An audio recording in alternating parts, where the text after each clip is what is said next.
Vincent Gigante invaded a funeral to extort Harlem residents. He never imagined the deceased was Bumpy Johnson's brother. What happened there went down in history. March 3rd, 1957. 2:20 in the afternoon. The double doors of Thompson Funeral Home exploded inward with a crash that made every head in the chapel turn at once. Vincent Gigante stood in the doorway, 6'3" of muscle and rage, his eyes scanning the room like a predator sizing up prey. 28 years old, a man who had learned early that fear was currency, and he spent it freely. His heavy boots hit the marble floor with deliberate force, each step echoing through the sacred space like a drum announcing Judgment Day. He wore a dark suit that did nothing to hide the violence coiled in his frame. His jaw was set, his fists were clenched, and in his eyes there was nothing.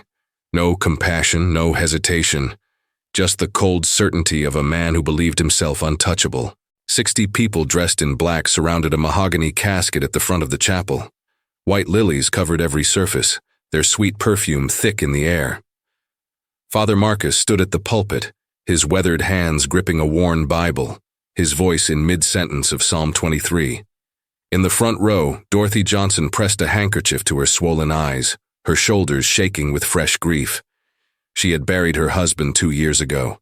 Now her brother, Willie Johnson, 52 years old. A dock worker who played chess on Sundays and never missed church. A man who hurt no one.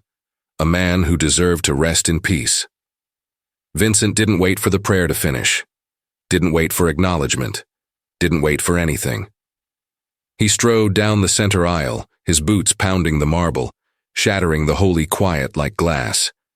People gasped, heads turned, whispers rippled through the pews. Who was this man? What kind of person barges into a funeral? Vincent didn't care about their shock. Didn't care about their grief. He was there for one reason, and patience had never been his virtue. He stopped 15 feet from the casket, planted his feet wide, and let his voice boom through the chapel like thunder. Which one of you is responsible? 3 months overdue, $240. I want it now, or every single one of you gets thrown out tomorrow morning. Every single one. The words hit the mourners like a physical blow. Several women let out small cries. Men rose halfway from their seats, unsure whether to defend their space or avoid confrontation. Dorothy Johnson stood slowly, her legs trembling beneath her black dress. Her voice came out small, broken by grief and now fear. My brother just died. Please, show some respect. We'll pay Monday. I give you my word. She held her handkerchief to her chest like a shield. A promise offered in desperation. An appeal to basic human decency. Vincent's response was to spit on the marble floor. The sound of it hitting stone echoed obscenely in the sacred space. Monday? I didn't come here for promises. I came for money. He took 3 steps forward, closing the distance between himself and the casket. His shadow fell across the white flowers like a stain. Father Marcus raised both hands, his aged face creased with concern and confusion. Son, this is a place of worship, a place of mourning. Please let us... He didn't finish. Vincent shoved him hard in the chest. The 67-year-old priest stumbled backward, his Bible flying from his hands, his body crashing between 2 pews with a sickening thud. Gasps turned to screams. 2 men rushed to help the fallen priest. Others stood frozen, caught between horror and disbelief. But Vincent wasn't done, not even close. He turned to the arrangement of white lilies beside the casket, the largest display in the room, and kicked it with full force. The vase shattered, porcelain exploded across the floor, petals erupted into the air like snow, drifting down onto the mourners, landing on the casket, settling on the marble in a mockery of purity. Women shrieked, men shouted, children began to cry, and Vincent pulled a revolver from inside his coat. The weapon gleamed under the chapel lights. He held it loosely, confidently, letting everyone see it, letting the threat hang in the air like smoke. Anyone want to test my patience? Anyone want to play hero today? The room went silent, not the silence of peace, but the silence of prey freezing before a predator. Vincent smiled. This was power. This was control. This was what he understood. He walked slowly toward the open casket, his boots crunching on broken porcelain, his revolver still visible, still ready. Willie Johnson lay inside, dressed in his best suit, hands folded across his chest, face peaceful in death. A good man. A quiet man. A man who had worked hard, loved his family, and harmed no one. Vincent looked down at that peaceful face for 3 long seconds. Then he leaned forward and spit directly onto the dead man's forehead. The saliva ran down Willie's temple, into his hair, desecrating the body in the most visceral, degrading way possible. "That's what I think of your promises," Vincent said, his voice flat, emotionless. "That's what I think of all of you." What Vincent didn't notice, couldn't have noticed in his arrogant rage, was that 15 people in that chapel weren't crying, weren't trembling, weren't praying. They sat perfectly still, their eyes tracking his every movement with the focused attention of professionals. Their hands rested inside their black coats. Their postures were too straight, too controlled, too ready. These were not mourners paralyzed by grief. These were soldiers waiting for orders. In the 3rd row on the left side, a woman in her 60s sat behind a black veil. She hadn't moved once during Vincent's entire rampage, hadn't flinched when he shoved the priest, hadn't gasped when he destroyed the flowers, hadn't even blinked when he spit on Willie Johnson's face. She simply watched, calculated, waited. A quick pause to ask for your support in our work. If you enjoy the incredible stories of Bumpy Johnson like we do, subscribe to our channel. Stephanie St. Clair, the Queen of Harlem. For 15 years, she had been the right hand of the most dangerous man in New York. She had survived wars with Dutch Schultz, negotiations with Lucky Luciano, betrayals that would have killed lesser people. And now she sat in that pew, watching a fool sign his own death warrant with saliva and ignorance. Beside her, a man with a thick scar running from his left ear to his collarbone adjusted the cuffs of his white dress shirt with deliberate precision. Bub Hewlett, 42 years old, 23 confirmed kills, a man who spoke rarely and killed efficiently. His eyes never left Vincent. They tracked him like a sniper tracks a target, measuring distance, calculating angles, waiting for the perfect moment. Stephanie leaned slightly toward Bub, her lips barely moving, her voice a whisper that wouldn't carry 3 feet. Bumpy said if anyone disrespects Willie's funeral, no Italian leaves alive, except one, to carry the message. Bub gave a single, almost imperceptible nod. No words needed, no confirmation necessary. The order had been given weeks ago, and Bub never forgot orders. Vincent turned toward the exit, a satisfied smirk on his face. His work was done. He had intimidated them, humiliated them, made it clear who held power in this city. 10 of his men waited outside, posted strategically around the building. 11 Italians total, more than enough to handle any trouble from a bunch of grieving civilians. He walked toward those double doors with the confidence of a man who believed himself protected by reputation, by numbers, by the Genovese name itself. He was 3 steps from freedom when Stephanie stood. The movement was slow, deliberate, theatrical in its precision. She removed her black veil with one hand, revealing her face for the first time. Her other hand reached into her coat and emerged holding a straight razor, the blade catching the light. Vincent Gigante! His name came out sharp, cold, cutting through the chapel like the weapon she held. Vincent froze. His entire body went rigid. How did she know his name? He had never seen this woman before, never met her, never heard of her. And yet she stood there holding a razor like she knew exactly how to use it, speaking his full name like she had been waiting for him specifically. You made 3 mistakes today, Stephanie continued, taking 1 step forward. First mistake, you invaded a sacred funeral. Second mistake, you desecrated a dead man. She took another step. Third mistake, you spit on the brother of Ellsworth Raymond Johnson. Most people call him Bumpy. The color drained from Vincent's face like water from a broken glass. His hand moved instinctively toward the revolver at his waist, but his fingers felt numb, clumsy, slow. Every enforcer, every soldier, every made man in New York knew 3 absolute rules about Harlem. Don't touch Bumpy's numbers racket. Don't challenge his territories. And never under any circumstances touch his family. Vincent had just shattered the third rule in the most public, most disrespectful way imaginable.